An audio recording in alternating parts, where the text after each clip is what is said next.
Добрый вечер, я Бёргер. А вот хочу показать, что мы сегодня приготовили на ужин. Готовили мы сегодня чехамбири.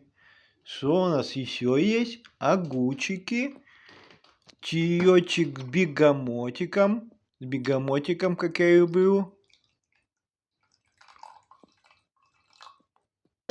На десертик у нас орешки с медом и шоколад бабаевский. А вот самое главное блюдо. Давайте попробуем, что получилось. Оно вкусненько. Желаю всем приятненького аппетитика. Подписываемся на канал. Пока-пока.